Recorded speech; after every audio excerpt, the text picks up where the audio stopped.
Hi there, and welcome to our Parent Speaker Series. As you might know, this is a series of talks we use to educate you, our parents, on different topics related to your child, education, and family.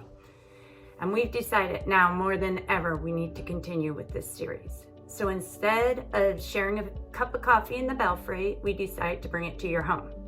And today I'm thrilled to be joined by Maria Alonso, our school psychologist and leader of our 3-divisional integrated learning, health, and wellness team, along with Jessica Morley, another of our school psychologists, and Elizabeth Riley, one of our school counselors. And today we're going to be talking about managing the social emotional needs of our families during COVID-19. Thank you, Ellen. So the COVID-19 global pandemic has challenged us not only with the threat of physical illness, but it's presented us with uncertainty, grief, loss, and a tidal wave of anxiety. In a recent workshop with the NAIS, they actually said that mental health is going to be the second wave of COVID-19. Much of our anxiety is actually related to pretty basic existential fears, like uncertain health risks and lack of food, employment, financial insecurity, a tenuous sense of belonging, and a loss of human connection. And so in the world of adults, we see crisis help hotlines around the nation experiencing a 900% increase in call volume when compared to last year. The National Crisis Text Line reveals among adults that they're grappling with being essential workers, experiencing COVID-related stress and anxiety, feelings of loneliness and of isolation, being overwhelmed with having to work from home in less than optimal conditions, or the lack of boundary between work and home life, the lack of childcare, and the stressors of actually managing our children's education from home. So the loss of routine to the pandemic, financial distress, worries about the uncertainty of the future are all part of our mental landscape right now. And so our nation is just learning how to cope with anxiety. And how we show up in these times is so related to who we are, what our past histories are, right? But anxiety can happen to anyone. It's just the body's natural way of responding to extreme stress. And it's one of those emotions that you just can feel physically, whether it's in your chest, in your palms, right, or the pit of your stomach. And it's showing up in adults in our behaviors, including irritability, right? That's that fight or flight response, difficulty focusing and concentrating, what I call anxiety-induced ADHD, changes in our eating habits and trouble sleeping. So just know that in the current emotional environment, anxiety is fairly common reaction to dealing with the day-to-day unknowns and the fears that are presented by the COVID-19 pandemic. I can speak a little bit to the lower school and how this relates to our students in the preschool and lower school years. And I can talk about what I've heard from our families in our lower school community, and also as a parent myself of a 3 and a 5-year-old, a working parent at home right now. It can be challenging, and our kids are looking to us and at us during this time. And I think to Maria's point, we're all feeling this stress and anxiety right now in some way, shape, or form. And our children are reacting in different ways also. I've heard from families that their child, who's typically a very even-keeled, calm child, fairly easy to parent child, has now had experiences with emotional meltdowns or large reactions to minor events. Those are things that are fairly common at this point. I think you can expect that you're going to see that in your child, even if your child did not experience that before. This is, in children, this is their response to this feeling of things are not the same right now. I know that this is not the same. I'm not going to school. I don't see my teachers every day. I don't see my friends every day. I know something is different, but they're really, the idea of COVID-19, the idea of this pandemic is so abstract to little ones at this point that they don't really fully understand why. So those larger emotional reactions that you're seeing in your child right now is a manifestation of that. The other thing that could be happening are that your child may be experiencing fears and that they may have had when they were younger that may be reemerging. So maybe they're having trouble going upstairs by themselves, or they're having trouble sleeping through the night. Those are things that you may be experiencing in your home as well. On the middle school end of things, I can speak to some of the things I've been hearing from parents. I think it's very similar and goes along with what Jess has shared for lower schoolers, is that this is an abrupt change to the children's lives. And for many, it's feeling traumatic, even if they're not naming that. And I think identifying with them to help them really understand that this is a big shift that we're having to get used to, and responding like we would in any traumatic situation to help our kids feel supported is really, really important. And some of the things that parents have shared that they're seeing on the middle school end of things is it can vary really widely. At some points, their child seems to be regressing and appears to be very clingy and wanting to spend time with them. And then on the other end of things, the next day they may be completely isolating and wanting to be off on their own in their room. And so parents having to juggle those changes can be pretty challenging.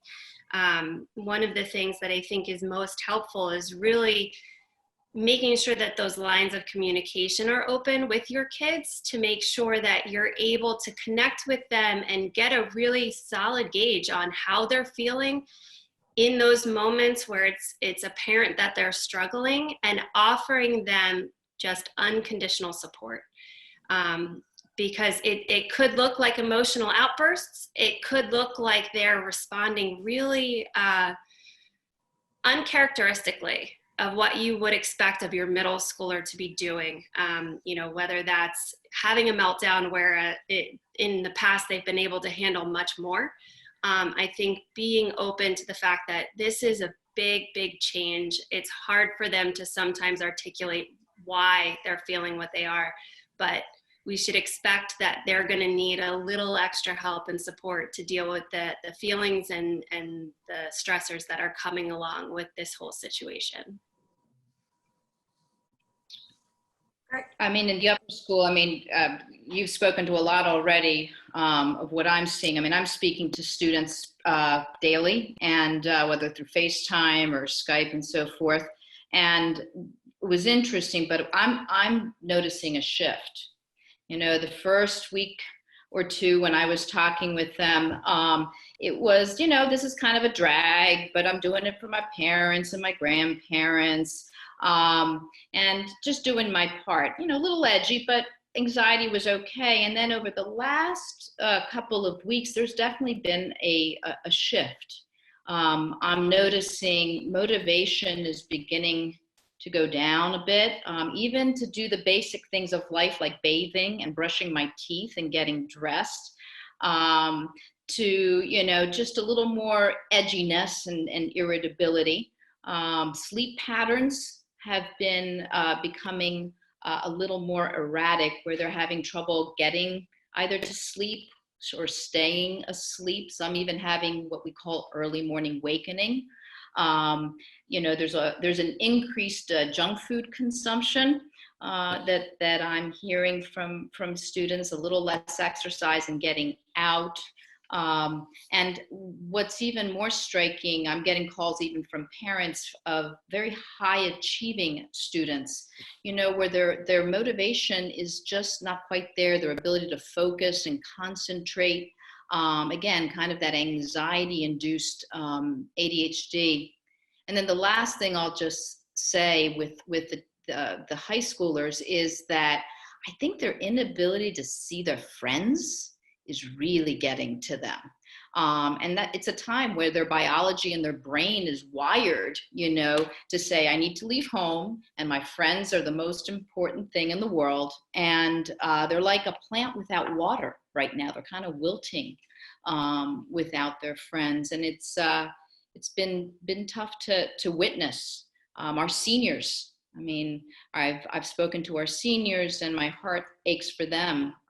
There's a lot of profound loss there that I'm hearing about. From not being able to have the rites and passages of to dinner, dance, and graduation. So there's a range. There's just a range of emotions going, and they're beginning to be pretty intense. From I don't care to somebody do something.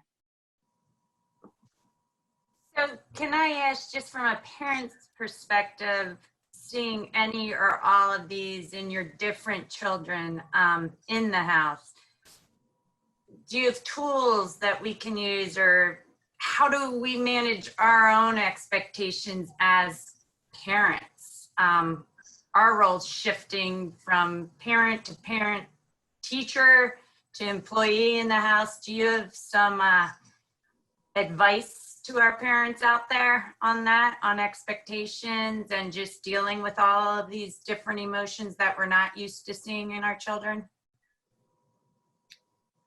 I mean, to answer that specifically, and then we'll go to expectations, because there's kind of two questions there, like how do we deal with these emotions? I think the thing that comes to me is that, we think of psychological health as about feeling good, right? And being kind of not having to feel painful emotions.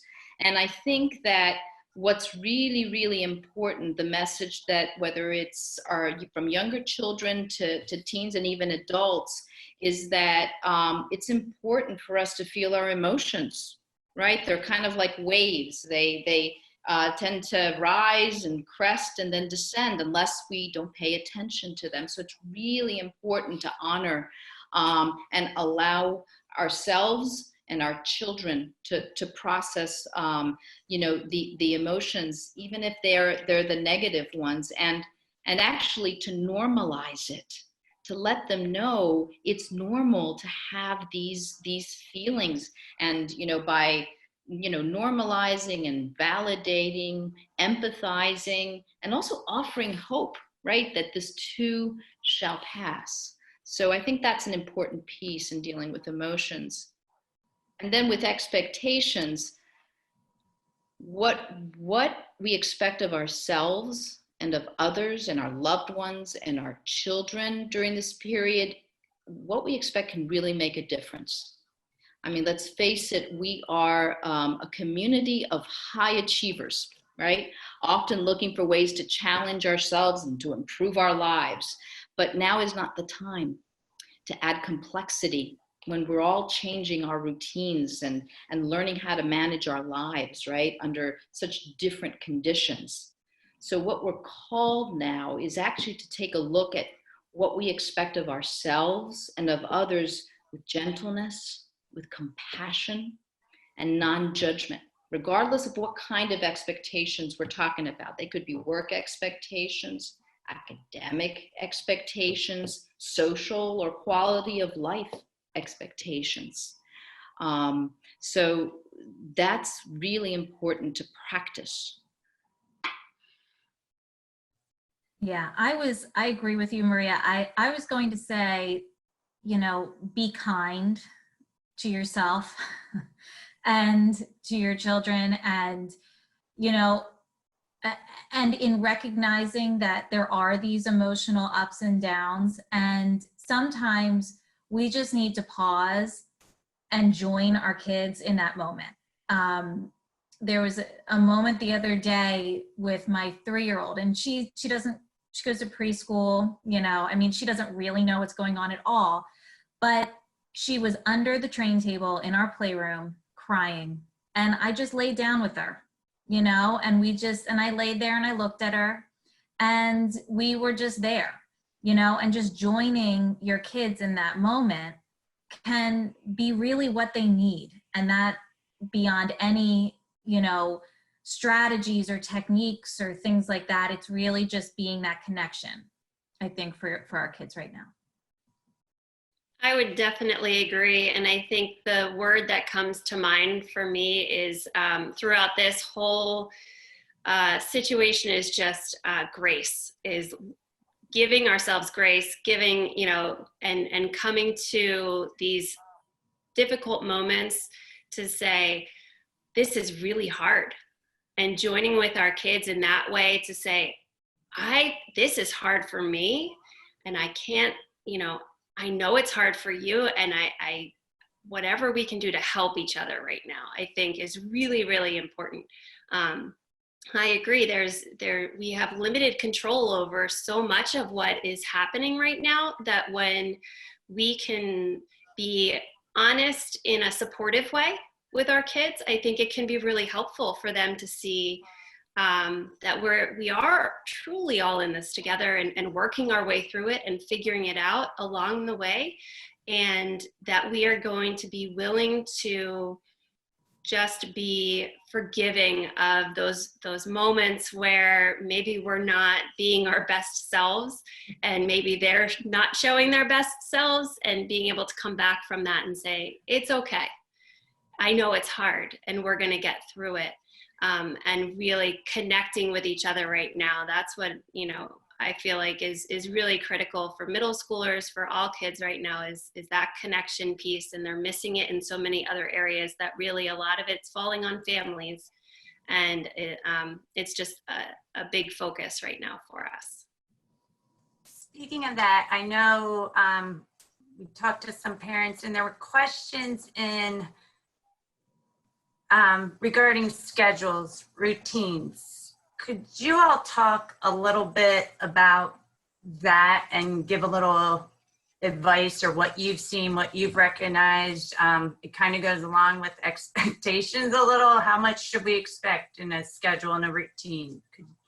So I think for your if you have a child in the lower school, something to keep in mind is that we are starting our day a little bit later in terms of our synchronous learning than their typical schedule when they're at school.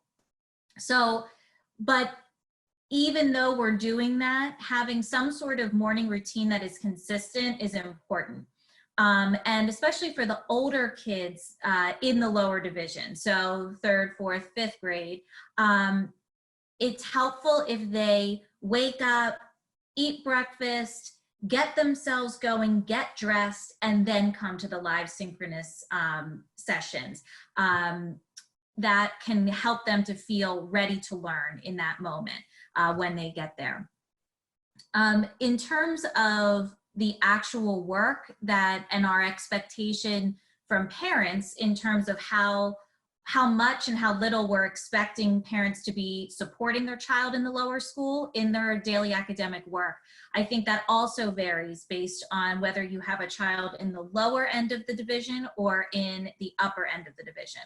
So in the lower end of the division, we would probably need you to be more supportive in the actual work itself, and in watching the videos and the lessons and helping your child. And in the upper division, in the upper end of the division, what your child really needs is some help to organize themselves in terms of their schedule and what their week is going to look like. So taking that weekly slideshow and going through it and saying, okay, let's plan this out together. What day are you going to do lesson 1, lesson 2, lesson 3 for your reading, writing, math, and social studies? When are you going to fit in your special areas?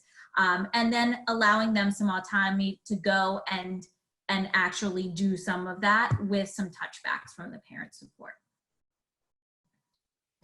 I would say middle school is very similar in that having some structure and some routine built in, both before and after that school schedule kicks into gear. I think it's really, really helpful for students, particularly around the sleep schedule.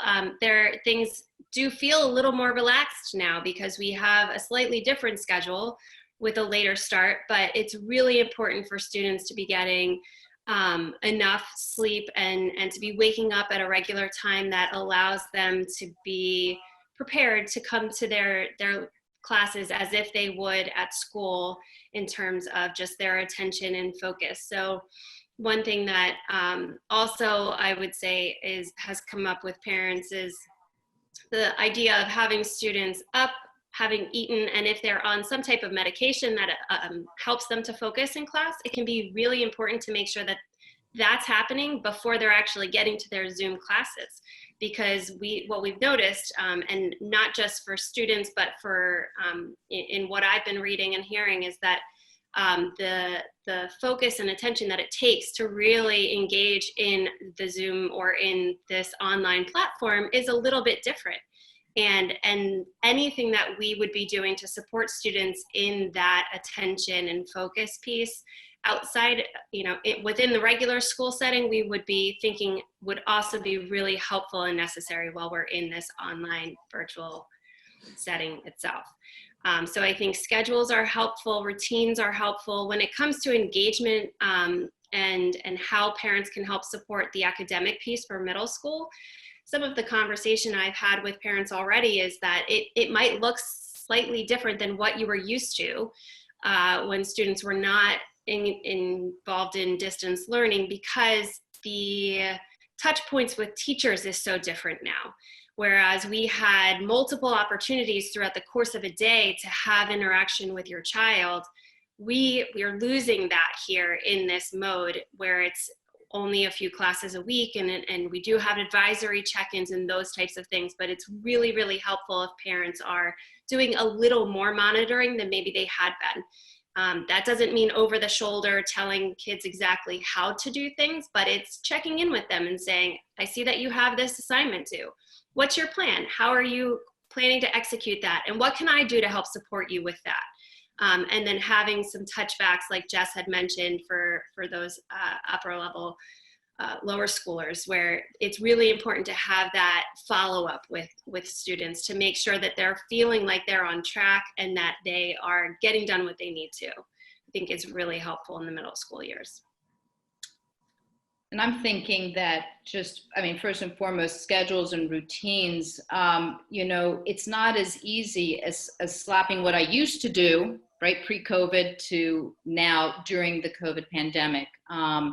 And the word that keeps coming to my mind is that in terms of schedules and routines, first we have to have resilience. Resilience is that ability to assess, to learn, and then adapt, right? To make the changes, to be open and flexible enough with compassion to make those changes. And so when I think of schedules and routines, structure and order is important, but there needs to also be that flexibility. And this pandemic has caused massive disruption. So there is a need for structure and order.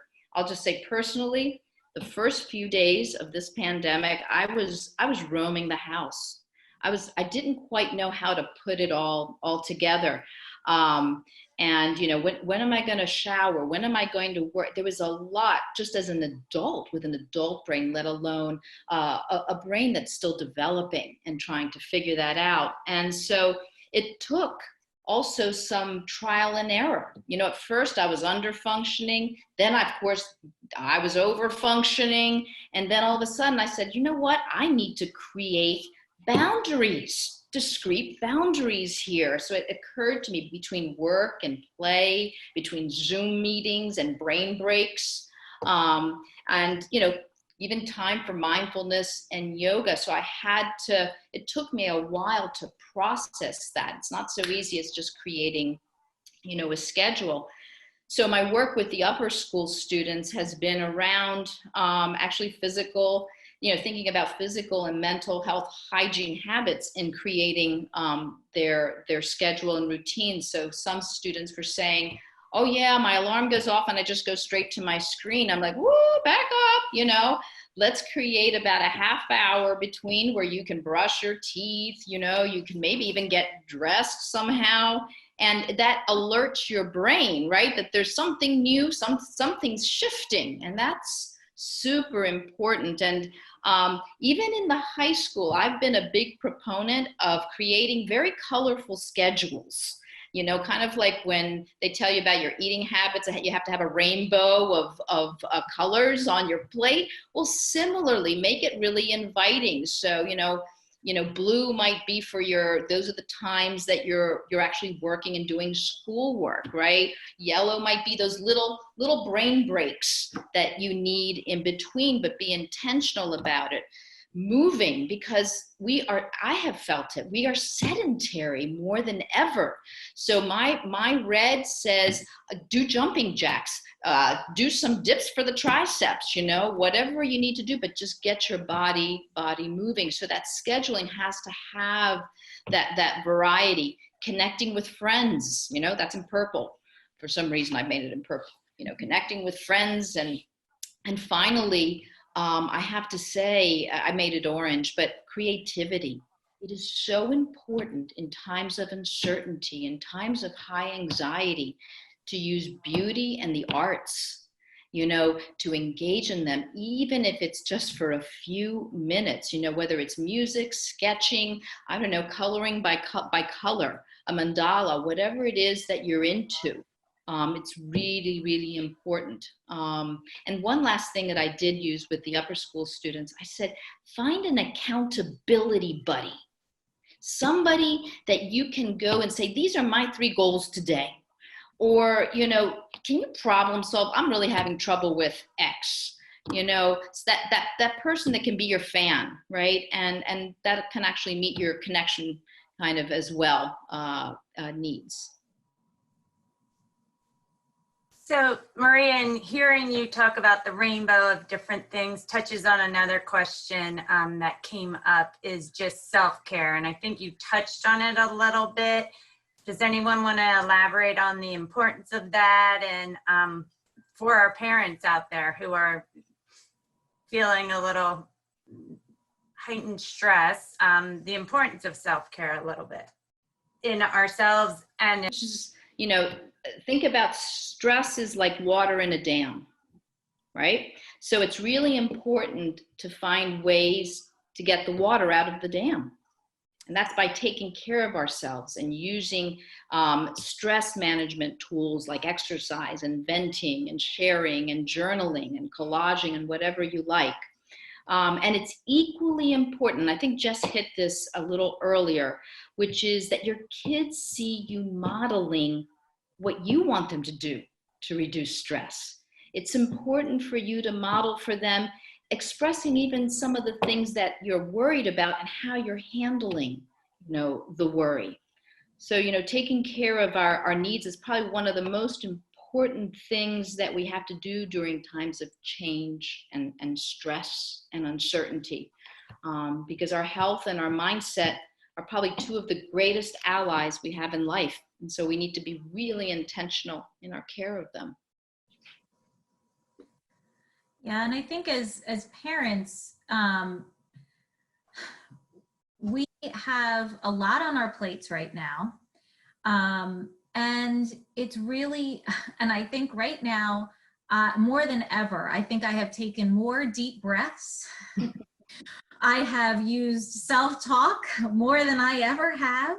And it's just, taking it day by day, sometimes hour by hour, class by class, whatever it is, week by week. And, I've noticed that some weeks are better than others. Some weeks I'm feeling really stressed. And then other weeks I'm feeling, okay, you know what? I got this, at least right now. And giving yourself permission to say, you know what, that's not really that. How important is this thing right now? And if it's not that important, just letting it go. Like, well, I can either become really overwhelmed and agitated, and get my child to their special, to get to them to do that special area subject work, or I can just let it go and just say, you know what, we're not going to do art this week, and that's okay. You know, I think we need to give ourselves permission as parents to just figure out what is working best for our family right now. And then if you're feeling that way, and if you're feeling as though your family is not able to get to some of the things that you think that the school is asking you to do, reach out to one of us, reach out to your teachers, let us know, because we want to hear about it. We want to talk with you about that and help you and support you. I totally agree. And I think one of the things I've really been sharing with parents and with faculty that I'm working with as well is the importance of prioritizing ourselves and what will help restore and maintain our levels of productivity right now, how we are presenting to our own children, to the students that we're working with. So I think it's really, really important that you're finding activities that help you rebuild when you're feeling depleted, when you're feeling like you need to take a bit of a break, whether that's 5 minutes outside by yourself, sitting on your porch, whether that's going for a run or baking something, whatever it is that allows you to shift your brain, shift your body, and disconnect from some of the stressors that we're feeling. I think it's really, really important to prioritize that time. And I think it's important for our kids to see that too. I think it's important to name it with our children. As myself as a parent at home, it's important for my child to hear me say, I need to do this for myself right now. What are you doing to help build yourself up? Because I think that's another way we can help model behavior that is going to help sustain us through this whole situation. Yeah, I've shared with upper school students the need to balance, asking yourself different questions. It's about your physical needs, your psychological needs, your emotional needs, and even your spiritual needs. Ask yourself, what do I need today, right? What do I need? What am I grateful for today? Who am I connecting with today? What expectations of normal am I letting go, right? That's something that Jess alluded to as well. How am I getting outside? So it's really asking yourself those questions to keep the balance. And one of the things that I think is really important, this comes from my own background, my own Cuban background, and all of this is laughter. I even say, have I laughed today? So my sisters and I have made this deal where we each day take turns sending each other TikToks or YouTubes that are going to make us laugh, or just having something, to release. So even that is a way of taking care of ourselves. And, in my 30 years of doing private practice, there's something that I've learned also, which is in tough times, it's really important that people believe in something. Some people think it's religion, it could be spiritual, it could be just believing in loving kindness. But whatever you believe in, practice it. Practice it, because it will help you through this time. And it's another form of self-care that we often may be practicing but aren't aware of it. So I just wanted to note that one. And given the current situation, what should our expectations be for our children socially? And I think for a lower school parent, your expectations will really depend on your own individual child. There are some children who are really missing that social connection and more extroverted types of personalities that thrive on that. And they will be the ones that are asking you to set up Zoom play dates for them and, get them connected with their friends. And then others, other children may seem very disinterested in getting onto a Zoom call, and that's okay. I would not be concerned at this point and I would not force a child onto a Zoom call that didn't really have much interest in it. I think the most important thing for our lower school kids is to have time to play, to have time outside, to have time to explore, and really take some of those childhood experiences back now that we have some time for them, to really just get down and play with a sibling or by themselves. I think in the middle school world, middle school is so socially driven, typically, that this has been a pretty big shift for many kids. What I'm hearing from students themselves is many are staying connected.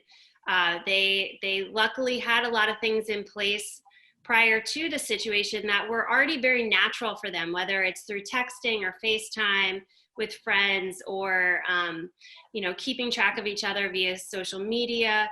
Not every student has access to those things, so I think being intentional with those students who might not, to make sure that they are maintaining some connections, is really important.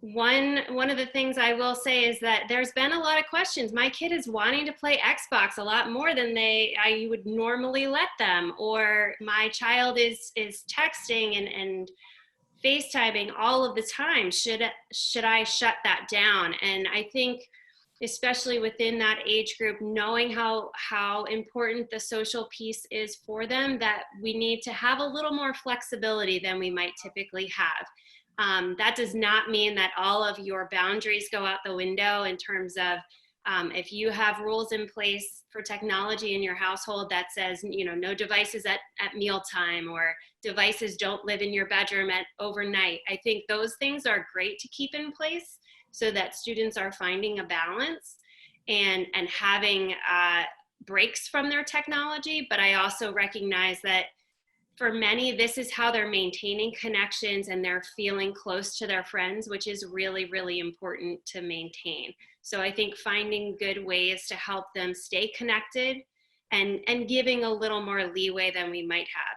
There's also a lot of opportunities that are coming up in the middle and upper school, hopefully, to allow for some more social connection, not just through Zoom classes, through school. And I think taking advantage of those opportunities is a great way to keep kids connected too.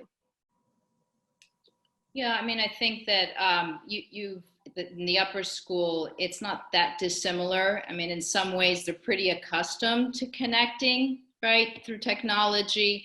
I've just noticed an increase in movie nights, and watching films. I actually, my daughter, who's from the University of Richmond, she's here, and what they concocted was almost like a drive-in movie. So the friend put out a movie outside and everybody came in their cars and watched. So there's a lot of creativity going on. And I think that the social pieces, and I think Jess may have mentioned around, temperament, right? And who your child is, it can vary. I think this time, in some ways, it was really okay for introverts for a bit. And now it's kind of like, I'm not one who's gonna just reach out. So they're a little more challenged. And so I've, really suggested that maybe that they can get involved back into the club that they were in, or something in school that could at least get them a connection. I think this is a challenging time for our extroverts. I can speak for myself. I have a son who is on the extreme of extrovert. He's an 18-year-old, and I have become his best bud and running outside and doing all kinds of things. So, it may kind of actually be a gift. That for your extroverts, you spend a little more time with them, in their activities. So it looks different, but I think, and going back, relaxing a little bit what our normal rules are, again, I think is important, that flexibility and communicating and talking about it, right? It's not just you're noticing and letting it go. You guys are talking about it and agreeing that this makes sense under these conditions. Being mindful of our time, I know we could sit in everyone's homes for much longer. I wanted to look at wrapping up a little bit. And I didn't know if you had any last little bits. I want to let our parents know that you will see we're going to include the emails of everyone. And as they said, please reach out to this wonderful team and the extended team of faculty and staff behind them. And we're going to list the emails there, but if you all just had any last little bits. Also, I want to say to parents, if you want to email, I'll also give information, any topics that you would like to see us talk about in the future. I think we'll continue this series going. I think we all need it, and it's really helpful. So I can't thank this team enough for all the time. But any last words of wisdom or anything you wanted to share? We have about 5-10 more minutes. I have a thought that I'd Great. share. Is that okay? We've spoken a lot about uncertainty, about grief, loss, feelings of anxiety that we're experiencing, but I think it's really important that we don't forget hope. There's a term in our field, it's called post-traumatic growth. And in our field, it's how people can come out on the other side of tough times, maybe even traumatic times, stronger than when it all started. And, the good thing is, as humans, we actually can grow. We grow and we can reach out for help, and we can support one another through these experiences. I'm always moved when I watch the New Yorkers at 7 p.m., having been a New Yorker myself at one point, at 7 p.m. applauding, for those medical responders, or children writing cards to nursing homes, or our own Westtown students making masks, for the first responders. And I've watched colleagues rallying groceries and supplies for one another, and so on. So, I just want to say, remember that, social distancing doesn't mean emotional distancing. We can still continue to care about each other, love each other, connect with one another. And I'm going to emphasize creativity and humor are also some of the most amazing tools that we have as human beings to cope with actually very difficult times. So indulge in them. Let your children experience you doing that, because it'll make the difference, not just for you, but for them for a lifetime.